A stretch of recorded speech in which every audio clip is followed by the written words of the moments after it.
Si je suis tes analyses, Valérie, est-ce que je gagne à tous les coups? Est-ce que ça peut pas être le premier paramètre à regarder avant d'investir? Au sein de votre banque, sur le site internet, vous pouvez voir les consensus, vous pouvez voir les actualités, toute une série de ratios aussi qui sont mis à disposition. Est-ce que cette baisse, il faut que j'en profite pour acheter plus d'actions parce qu'elles sont moins chères qu'il y a 15 jours? Ou est-ce que cette baisse, c'est mauvais signe et il faut que j'arrête d'en acheter ou que je vende ce que j'ai? Votre analyse va vous permettre d'analyser les risques avant tout et de décider en fonction de ces risques. Le futur ne se prévoit pas plus en bourse que dans la vie. Et pourtant, tous, on prend des décisions continuellement. La bourse, c'est une question d'expérience et de connaissance. Aujourd'hui, on s'attaque à l'analyse. Croissance solide, bénéfices ou au contraire, difficultés financières.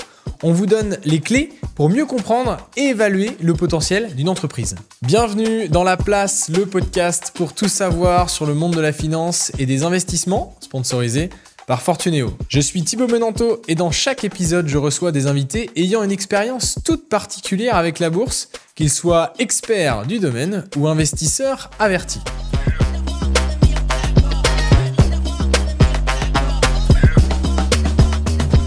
Aujourd'hui, on s'attaque à un domaine important qui va conditionner l'ensemble de vos choix, c'est l'analyse. Un vaste thème donc, et pour cela, j'ai avec moi deux invités de qualité, Valérie et Amandine, qui sont habitués au marché financier. Valérie, tu es analyste financière depuis plusieurs dizaines d'années, une vraie légitimité, une vraie expérience, puisque tu as été 3 années de suite meilleure analyste sur Actions européennes, ce qui n'est pas rien. Alors, si je suis tes analyses, Valérie, est-ce que je gagne à tous les coups? Ah, c'est une bonne question, ça, Thibaut. Je pourrais répondre oui, bien sûr, mais non, je ne vais pas répondre aussi simplement.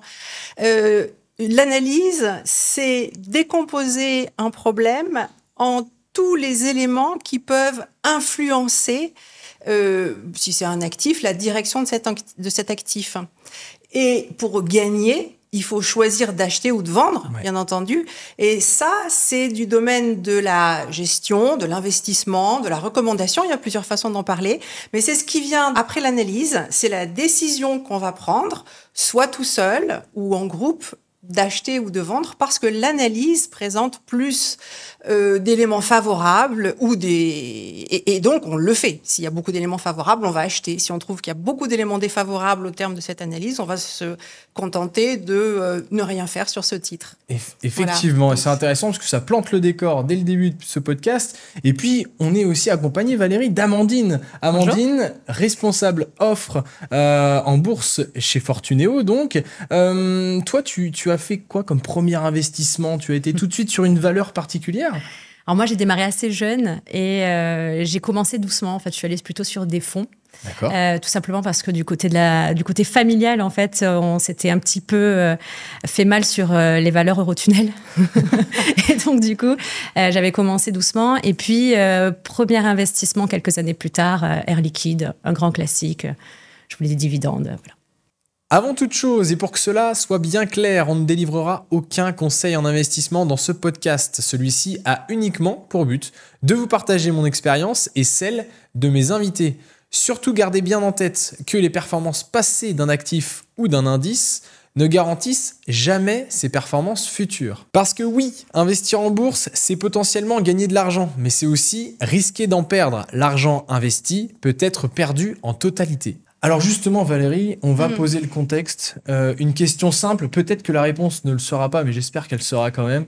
Qu'est-ce qu'une analyse? C'est de comprendre les déterminants d'une valeur. Donc, il y a plusieurs types d'analyses. Et donc, on va avoir une méthodologie qui va pouvoir changer en fonction du type d'analyse. Mais c'est vraiment de décomposer un problème en une multitude de sous-problèmes pour pouvoir mieux l'appréhender et faire la liste du bon et du mauvais. Et il me semble qu'il y a l'analyse technique et l'analyse fondamentale, c'est ça? Il y a 2 types d'analyse. L'analyse technique, c'est plutôt quand on s'intéresse uniquement à l'évolution des prix. Alors que l'analyse fondamentale, on va s'intéresser aux indicateurs financiers issus du monde de l'entreprise. Et alors, Amandine, quand on investit en bourse, on dispose de plusieurs outils pour se lancer dans l'analyse? Oui, alors, on a déjà les informations de base qu'on peut retrouver dans ce qu'on appelle des fiches valeurs. D'accord. Donc, en général, au sein de votre banque, sur le site internet, sur l'appli de votre banque, vous pouvez retrouver des informations assez basiques, le cours de l'action, vous pouvez voir les consensus, vous pouvez voir les actualités, toute une série de ratios aussi qui sont mis à disposition. Et alors même pour les fonds, vous avez les DIC et les prospectus, mais ça, c'est pas le sujet. Oui. Aujourd'hui, on parle des actions. Mais évidemment, donc ça donne plein d'informations, c'est un petit peu ce qu'on va retenir de tout ça dans ces fiches-là. Ouais. Une fois qu'on a vu ces fiches-là, on a aussi des investisseurs qui sont un peu plus expérimentés et qui, eux, vont vouloir aller sur des plateformes de trading. Ça peut aussi être mis à disposition, parfois gratuitement, par les banques. Valérie, on parlait juste avant d'analyse fondamentale, d'analyse technique. Mais justement, l'analyse technique, on va commencer par celle-ci. Ça consiste en quoi? Oui, alors, est-ce que je peux te donner l'objectif de l'analyse technique? Bien sûr. Vraiment, parce que j'ai dit tout à l'heure que c'était l'étude des prix, mais pourquoi étudie-t-on les prix? La question est très simple. En fait, si on prend l'actualité, le CAC 40 a testé récemment les précédents sommets qu'il avait rejoints l'année dernière, en 2024. Et il s'est mis à baisser. Et là, la question qu'un investisseur peut se poser, c'est est-ce que cette baisse, il faut que j'en profite pour acheter plus d'actions parce qu'elles sont moins chères qu'il y a 15 jours, ou est-ce que cette baisse, c'est mauvais signe et il faut que j'arrête d'en acheter ou que je vende ce que j'ai?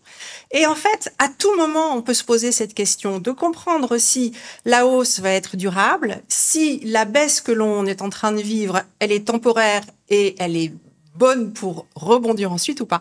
Et l'analyse technique, c'est tout un ensemble d'outils qui sont uniquement basés sur des prix et qui vont essayer de répondre à cette question clé. Et c'est là où l'outil, un des outils qu'on peut trouver, qu'on en a parlé juste avant avec Amandine, c'est le graphique aussi, l'analyse graphique. Ça vient Absolument. Dans l'analyse technique. Tout à fait. L'analyse du graphique, c'est le cœur de l'analyse technique. Très bien. Au moins, on a posé un petit peu les bases pour l'analyse technique. On va revenir à l'analyse fondamentale juste après. Mais il y a des secteurs particuliers où les gens préfèrent investir. Peut-être qu'il y a des secteurs particuliers, notamment chez Fortuneo.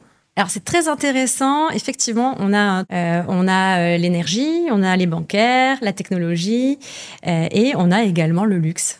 Et d'ailleurs, Valérie, je crois que tu as des exemples particuliers dans le secteur du luxe. Oui. Hermès, LVMH et Kering, qui ont eu des parcours assez différents cette année. Enfin, cette année, je veux dire au cours des 12 derniers mois. Donc, sur mars 2024, mars 2025, Hermès, elle est allée rejoindre de nouveaux sommets. Kering, elle s'est effondrée. LVMH, c'était instable. Eh bien, si on avait utilisé de l'analyse technique il y a un an, on avait déjà 3 positionnements de ces 3 valeurs qui étaient différents par rapport à leur moyenne mobile, moyen, long terme. Je parle de tendance assez longue. On ne s'intéresse pas à ce qui se passe sur quelques semaines, mais sur quelques mois. Et on avait déjà Hermès qui évoluait dans une tendance haussière avec une moyenne mobile qui était très haussière. Kering, à l'opposé, qui avait déjà une moyenne mobile qui était baissière, alors que LVMH avait une moyenne mobile qui était plate. Et ça permettait déjà d'orienter au sein du secteur du luxe ces investissements plutôt vers Hermès il y a un an que vers Kering en tout cas, et LVMH, on comprenait qu'il y avait plus d'incertitudes. Et alors justement Valérie, les moyennes mobiles, qu'est-ce que c'est? Alors la moyenne, tu sais ce que c'est? Oui, une moyenne, je sais ce que c'est. Voilà. Alors pourquoi est-ce qu'elle est mobile, cette moyenne? Parce que en fait, on va faire la moyenne, alors on appelle une moyenne mobile, sur un certain nombre de périodes. Donc par exemple, si on dit la moyenne mobile 5 semaines, eh bien aujourd'hui, on va prendre les cours des 5 dernières semaines, on va les ajouter, on va les diviser par le nombre de cours pour avoir la moyenne. Mais la semaine prochaine, on va décaler, ces 5 semaines vont être décalées. Ça sera toujours les 5 semaines les plus récentes. Donc on enlève la plus vieille et on prend la plus récente, on refait le calcul. D'accord. Donc elle est mobile. Et ça, on peut le retrouver sur plusieurs unités de temps, en fait, finalement. Oui, on peut le retrouver. Alors d'abord, on peut changer on peut dire qu'on fait une moyenne 5 semaines, 100 semaines, etc. Mais on peut aussi le faire sur des jours, sur des semaines, sur des mois. Et la moyenne dont tu parlais par rapport aux entreprises du luxe? Moi, j'aime bien regarder des moyennes 100 semaines à peu près. Ça donne une idée de ce qui s'est passé au cours des 100 semaines. Tu vois, ça fait 2 ans. Presque 2 ans, ouais. Donc, c'est un horizon d'investissement que les gens utilisent souvent quand ils veulent ne pas être foufou en bourse, mais prendre des décisions posées et pouvoir accompagner leurs investissements. Ouais, je comprends. Alors c'est vrai que les performances passées ne garantissent jamais les performances futures, on est obligé de le dire, mais c'est vrai qu'utiliser un indicateur comme les moyennes mobiles, c'est intéressant. On va y revenir d'ailleurs, on va avoir toute une partie dans notre moment de discussion. On va parler justement d'indicateurs et de moyennes mobiles, parce que je pense que ça a suscité la curiosité des différentes personnes qui peut-être ne connaissent pas encore les moyennes mobiles. Mais on va basculer un petit peu de l'autre côté, de l'autre type d'analyse. Valérie, l'analyse fondamentale, même question que tout à l'heure, comment on peut la définir? C'est comprendre la santé financière d'une entreprise. Donc c'est un petit peu comme si Thibaut, je te demandais de me montrer ton compte en banque et puis qu'on passait en revue ensemble tes revenus. Allez, on y va. Et tes dépenses. Et à partir de ça, on peut constater si tu as une capacité à générer beaucoup de revenus, à partir de quel type d'investissement, et puis si tu es très endetté, si tes clients te payent très rapidement, s'ils sont très lents à te payer. Voilà, on peut établir un certain profil de Thibaut, on pourra établir un profil qui sera peut-être différent pour Amandine, parce qu'elle aura des revenus qui seront peut-être plus récurrents, alors que toi, tu es plus entrepreneur, donc tu vas avoir des revenus qui seront à certains moments plus élevés, mais à d'autres plus faibles, donc tu auras moins de visibilité pour un investisseur. Mais toute cette étude ressemble d'une certaine façon à ce que l'on peut étudier chez les personnes privées, c'est pour ça que je vous parle de vous. Bien entendu, il y a un vocabulaire à acquérir parce que on parle pas de la même façon, il y a plus de termes, parfois ça peut l'air un peu rébarbatif, mais on peut les simplifier ces termes. Il faut comprendre certains postes et certains ratios déjà pour commencer, et ça permet de bien poser le cadre du type d'entreprise dans lequel on peut souhaiter investir. D'accord. En tout cas, c'est intéressant parce qu'on comprend bien la différence avec l'analyse technique qui était l'analyse des prix. Et là, c'est l'analyse des conditions d'exécution, de l'économie un peu plus générale. Alors, l'analyse fondamentale, c'est l'analyse d'une entreprise seule. Quand on s'intéresse à l'économie dans son ensemble, on appelle ça l'économie macroéconomique. Donc, l'analyse des entreprises, c'est l'analyse microéconomique, et l'analyse de l'économie, c'est l'analyse macroéconomique. Donc, ou l'économie tout court. Aujourd'hui, on est plutôt sur les actions, donc sur ce qui concerne l'analyse microéconomique. On apprend plein de choses. On apprend plein de choses dans ce podcast. C'est le but, justement. On parlait justement d'indicateurs. Amandine, est-ce que toi, tu utilises des indicateurs au quotidien à travers ton service et tes équipes? Alors, les indicateurs, il y en a beaucoup. Donc, en fait, ça va vraiment dépendre de toi en tant qu'investisseur, ton appétence au risque, qu'est-ce que tu vas regarder, ton projet, le temps que tu vas aussi pouvoir y consacrer. Et donc, c'est un peu difficile de répondre à ta question. En revanche, ce que je peux faire, c'est plutôt dire ce qu'on a observé dans le comportement de nos clients. D'accord. Vous partager un petit peu, et j'aimerais bien, Valérie, si tu le peux, et que tu éclaires un petit peu pourquoi est-ce qu'à ton avis ils utilisent ces indicateurs-là, mais en tout cas vous partagez les indicateurs qui remontent bien. Donc ce qu'on constate, c'est que la marge d'exploitation est pas mal regardée par nos clients. Je pense que derrière, il y a cette volonté de voir si sur son activité, l'entreprise en tout cas fonctionne et qu'elle est viable. Ensuite, on a également le PER, en tout cas au niveau de l'acronyme, Pricing Earning Ratio, désolé pour mon accent, sur lequel il y a peut-être que Valérie, d'ailleurs, tu voudras en dire deux mots, peut-être que c'est un peu plus ton domaine, ton domaine, je ne sais pas. Donc, price, c'est le prix. Earning, ça veut dire le bénéfice, le résultat. En fait, bénéfice, c'est profit. Tout le monde le sait.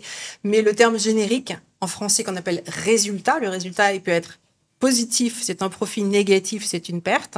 Et en anglais, ça s'appelle earning. Donc, du verbe earn, gagner.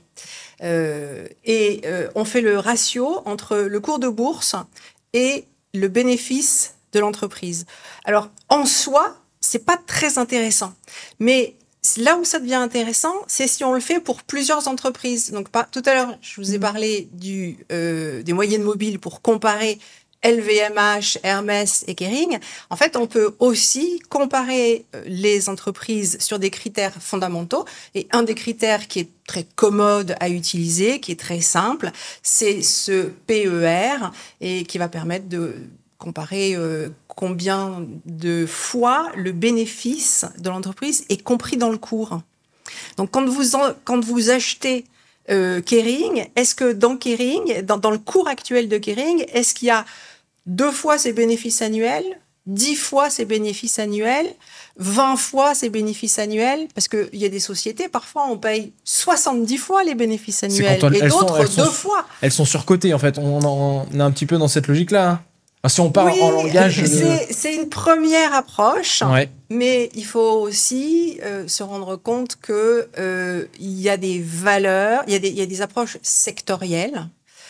Parce que, par exemple, quand on s'intéresse à l'automobile, ouais. ou d'une façon générale au secteur de l'économie dans lesquels il faut beaucoup investir pour pouvoir sortir un produit, ouais. hein, c'est consommateur de capitaux. Et dans ces secteurs de l'économie, en général, on a des PER qui sont relativement bas. Alors que si on s'intéresse à des secteurs sur lesquels on a besoin de quasiment rien, on est assembleur de téléphones mobiles, il y a beaucoup moins d'investissements lourds parce qu'il y a beaucoup de sous-traitance et donc les PER sont généralement plus élevés. Et c'est aussi fonction de la croissance du marché, de la vitesse à laquelle le chiffre d'affaires peut se développer. Le chiffre d'affaires et le bénéfice peuvent se développer. D'accord. Donc, voilà, il faut aussi un petit peu comprendre les marchés sur lesquels évoluent les entreprises, ouais. parce qu'on ne va pas approcher l'analyse d'une valeur militaire comme Thales de la même façon qu'une valeur de la santé comme Sanofi ou qu'une valeur du luxe ou qu'une valeur bancaire. C'est pas les mêmes déterminants. Ouais. Mais c'est intéressant de comprendre en fait finalement ouais. qu'il y a des indicateurs qui en eux-mêmes il n'y a pas forcément de sens, mais la oui. clé c'est reste, la comparaison. Voilà, c'est la comparaison. Ouais. Exactement. Quand on veut investir sur une entreprise, c'est bien de se renseigner pour comprendre le chiffre d'affaires de l'entreprise, c'est-à-dire ses ventes. Hein, dans l'ensemble, ouais. ça correspond à des ventes. Le chiffre d'affaires de l'entreprise, est-ce qu'il est en train de croître ou de décroître ? Il vaut mieux qu'il soit en croissance, hein, en général, bien entendu. Mais le chiffre d'affaires, c'est pas tout, parce que si ce que ça vous coûte de produire ce que vous vendez fait que vous redépensez tout, c'est pas super. Ouais. Et cette différence, comme faisait remarquer Amandine, entre les ventes et les coûts, ça va faire, en gros, le bénéfice. Ouais. Bon, on simplifie. Oui, on vulgarise. Parce que dans les comptes d'une entreprise, il y a pas mal de choses qui interviennent. Mais on simplifie pour que ça puisse parler aux gens. Donc, on va comparer l'évolution de ce chiffre d'affaires et l'évolution du bénéfice. Est-ce que, par exemple, le bénéfice augmente plus vite que le chiffre d'affaires?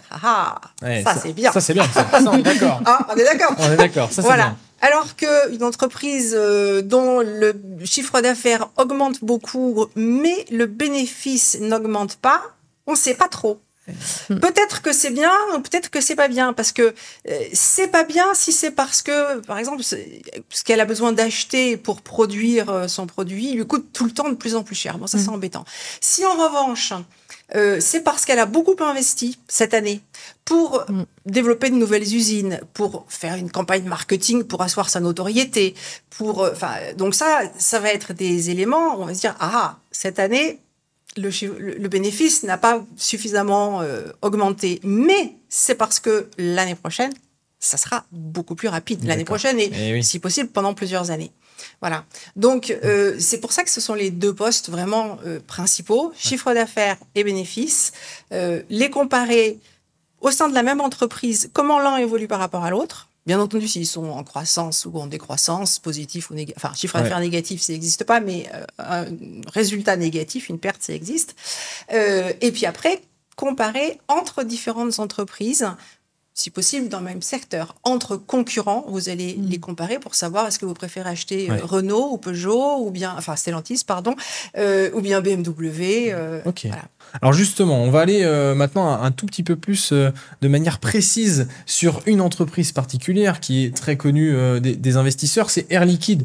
Et justement, on a une investisseur avec nous d'Air Liquide. D'ailleurs, simple question comme ça, pourquoi Air Liquide comme premier investissement sur une entreprise ? Plutôt pour les dividendes, en fait, sachant que à l'époque, je regardais très peu d'indicateurs et que, un peu comme tout débutant, j'étais sur les variations, les historiques des variations des dividendes. Voilà, donc je m'étais un peu penchée là-dessus.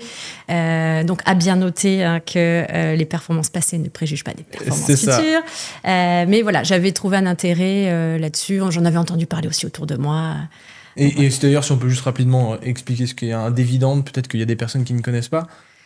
Ça va être une rémunération, je le vulgarise un petit peu, qui va être donnée par l'entreprise du fait qu'on détienne l'action en elle-même. D'accord, ok. Ouais. Donc c'est une forme de rendement qui est un petit peu différent de simplement une hausse d'une action. C'est pas lié à la valeur même de l'action. Je ne sais pas si Valérie, tu veux dire avec des termes un peu plus précis. Quand on achète une action, on peut espérer deux types de plus-value. C'est comme pour un appartement, en fait, vous allez voir. La première possibilité, c'est que le cours de l'action monte. Donc, quand vous achetez un appartement, vous vous dites que peut-être quand vous allez le revendre, il va valoir plus cher.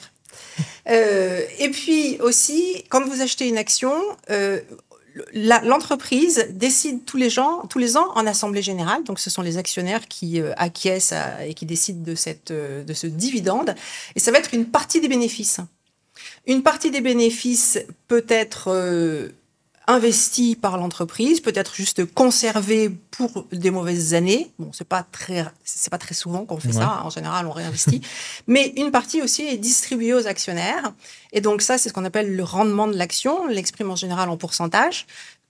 Donc, par exemple, Air Liquide, je ne sais plus du tout le cours d'Air Liquide, peu importe, mais si ça vaut 100 actuellement, Air Liquide souvent a un rendement de 5% par an. Donc, tous les ans, elle propose 5% de dividendes. D'accord. Et bien entendu, c'est intéressant parce que c'est quelque chose qui est très stable dans la vie des entreprises. Les entreprises, en tout cas quand elles sont matures, comme Air Liquide, qui est une société qui est très ancienne, qui a beaucoup de stabilité dans la croissance de son chiffre d'affaires, eh bien, elle arrive à verser un dividende qui est extrêmement régulier.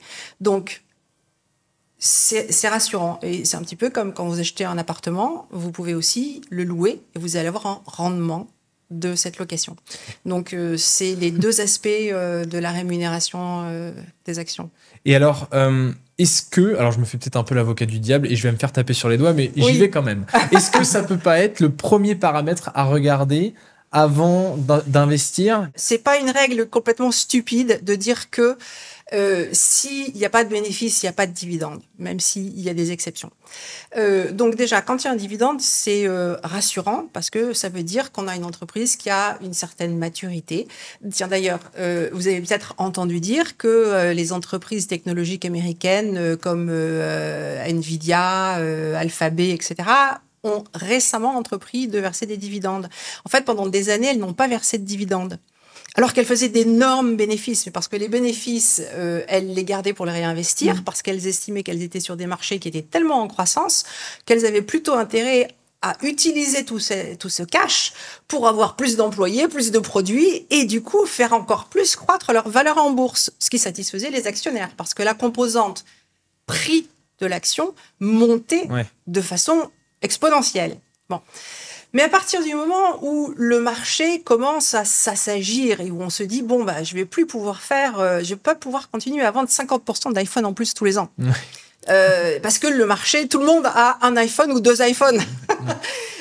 Alors à ce moment-là, comment je fais pour continuer à attirer des investisseurs ? Qu'est-ce que je vais leur proposer ? Qu'est-ce qui va faire que mon action va être plus attractive que celle de Samsung qui fait des téléphones ou d'autres fabricants de téléphones, ou d'autres actions tout court, d'autres entreprises.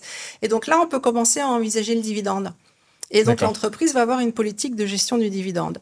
Alors, favoriser des entreprises qui ont des gros dividendes, c'est bien, mais à certains moments, il faut prendre plus de risques, parce que c'est ce qu'on appelle une politique assez conservatrice. Hein. Mais une fois encore, c'est pareil que quand vous achetez un appartement. Vous achetez un appartement, si vous vous dites, bon, je vais toucher des loyers, net, les loyers, quand vous avez déduit toutes vos charges en tant que propriétaire, ça vous fait 2,5-3% de rendement par an. Hein. Ça dépend des lieux, ça dépend des territoires, mais oui, on comprend la démarche. Voilà, au pire, au mieux, ça sera 5%. Alors que si vous achetez votre appartement de façon un peu spéculative, à un moment où vous dites, oulala, il va y avoir une demande qui va flamber pour les maisons à cet endroit-là parce que, raison X, Y, Z. Alors, votre espérance de plus-value sur le prix de l'appartement peut être beaucoup plus importante que celle sur le rendement de l'appartement. Voilà. Okay. Donc, il y a des moments en bourse où les plus-values peuvent aller très vite, les plus-values sur le cours. Donc, ce n'est pas forcément les moments où on va préférer acheter des actions qui versent des gros dividendes. Mais avoir une action qui verse un gros dividende, dans les moments où la bourse est plus chahutée, où les investisseurs ne savent pas très bien justement si ça va beaucoup monter ou pas, les actions qui ont des gros dividendes, elles ont tendance à bien se comporter. Ça leur fait un parachute. Elles baissent moins. Elles montent moins quand la bourse flambe, mais elles baissent moins quand la bourse baisse. Donc, c'est un élément qui est très stabilisateur dans un portefeuille. Ouais, c'est intéressant. On vient de parler d'Air Liquide, justement. Maintenant, évidemment, on ne donne toujours pas de conseils en investissement. Simplement, c'est un regard qu'on porte sur cette entreprise particulièrement pour illustrer nos propos. Et on n'a pas de boule de cristal pour prédire l'avenir. Et alors, en fonction de sa stratégie, Valérie, plutôt long terme, plutôt court terme, est-ce qu'on va davantage se diriger vers l'analyse fondamentale ou l'analyse technique ? Bon, alors, si on a une stratégie court terme, pour moi, je ne sais pas pour toi, Thibaut, pour moi, ça veut dire quelques semaines. Ouais, ok, d'accord. Donc, si on a une stratégie court terme, on ne peut pas faire d'analyse fondamentale. Enfin, c'est assez inutile puisque les entreprises, au mieux, elles publient des résultats tous les 3 mois. Donc, on n'a pas vraiment d'informations très pertinentes suffisamment régulièrement. Donc, les gens qui font de l'analyse et qui veulent faire ce qu'on appelle du trading, effectivement, ils vont se consacrer à l'analyse technique. Si vous investissez à plus long terme, donc si vous voulez conserver vos actions sur 1 an, 2 ans ou plus, vous pouvez combiner les deux.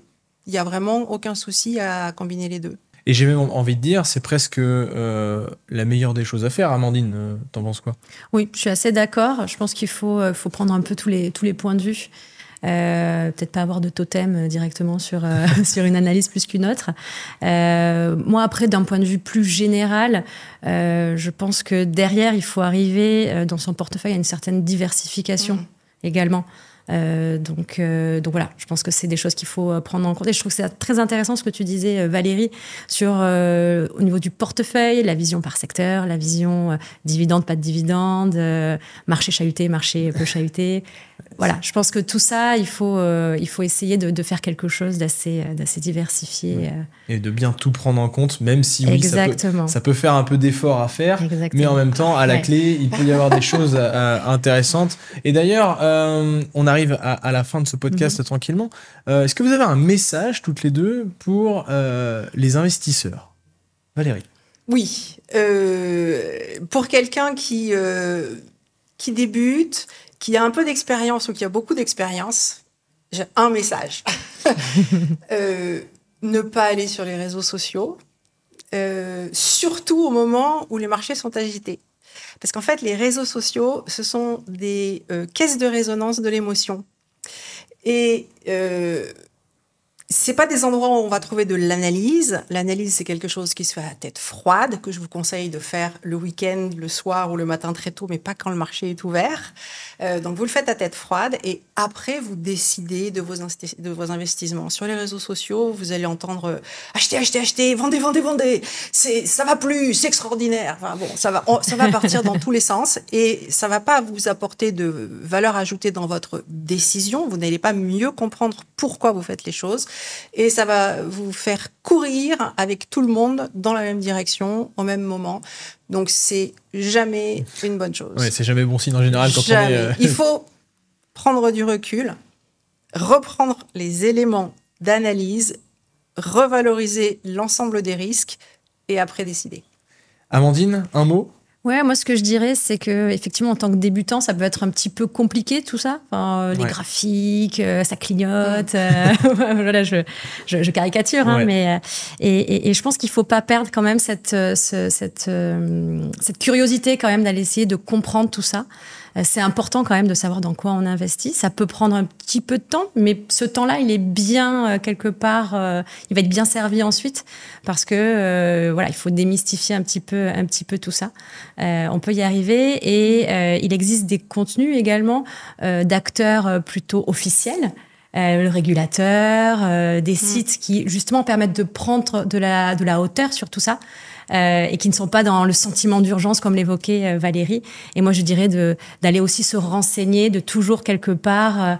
L'idée, c'est de recouper, voilà, certainement, avec des sites plus officiels qui prennent un petit peu plus de hauteur sur des situations, voilà, pour ne pas s'enflammer. Pour terminer, je voudrais juste rappeler quelque chose aux gens, c'est que le futur ne se prévoit pas plus en bourse que dans la vie.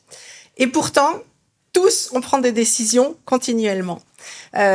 Donc, que vous fassiez de l'analyse technique ou de l'analyse fondamentale, votre objectif, ça n'est pas de prévoir ce qui va se passer dans l'entreprise ou ce qui va se passer en bourse demain. Votre analyse va vous permettre d'analyser les risques avant tout et de décider en fonction de ces risques. Et vous allez vous dire, oh là là, mais je ne peux pas acheter quelque chose si je ne sais pas ce qui va se passer demain. Je vous propose de réfléchir à ce que fait un restaurateur, par exemple, tous les jours, disons qu'il passe ses commandes une fois par semaine. Et quand il passe sa commande sur poisson, viande, légumes, etc., il ne sait pas combien il va avoir de clients qui vont venir pendant la semaine. Il ne sait pas ce qu'ils vont choisir, ces clients. Pourtant, il faut bien qu'il commande. Alors, comment fait-il ? Il observe ce qui s'est passé précédemment, il s'informe sur la météo, est-ce qu'il va faire beau, il va vendre plus de glace, plus de salade, est-ce qu'il y a des congrès dans sa région, est-ce que au contraire il y a des vacances, il est dans une zone où les gens partent, et à partir de ça, il va émettre des hypothèses et il va faire une commande. Donc pourtant il ne sait pas ce qui va se passer et il prend sa décision et il passe sa commande. Donc tout le monde dans la vie prend des décisions sans connaître le futur. Et ça, c'est une chose qu'il faut accepter sur les marchés boursiers. L'objectif, ça n'est pas de savoir, mais d'être préparé aux différents risques et donc de pouvoir réagir au fur et à mesure avec sérénité et rationalité. Eh bien, c'est parfait. Merci, mesdames, pour cet échange riche en connaissances. Valérie, Amandine, je vous souhaite une bonne continuation, puis à très vite sur les marchés financiers. Merci. Si je résume cette conversation en 3 points, l'analyse fondamentale, c'est l'étude des indicateurs financiers. L'analyse technique, c'est l'étude des prix. Et est-ce qu'on doit choisir entre ces 2 modes d'analyse ? Eh bien, non. Surtout, restez curieux. Vous avez à votre disposition de nombreux outils d'aide à l'analyse. N'hésitez pas à les tester pour prendre vos décisions selon votre stratégie. Voilà, j'espère que cet échange vous a donné des clés. Je l'ai dit, mais c'est important, ce n'est pas du conseil en investissement. Les valeurs qui ont pu être citées fluctuent à la hausse comme à la baisse. Et quand on parle de bourse, il y a toujours un risque, le risque de perdre toute ou partie de l'argent investi. Bref, en bourse, les maîtres mots sont patience, vigilance et connaissance. Si cet épisode vous a plu, n'hésitez pas à le partager avec vos proches et à vous abonner. Merci à toutes et à tous pour votre écoute. Merci à Fortunéo de soutenir ce podcast. À très bientôt dans La Place et en attendant, prenez soin de vous et de vos investissements.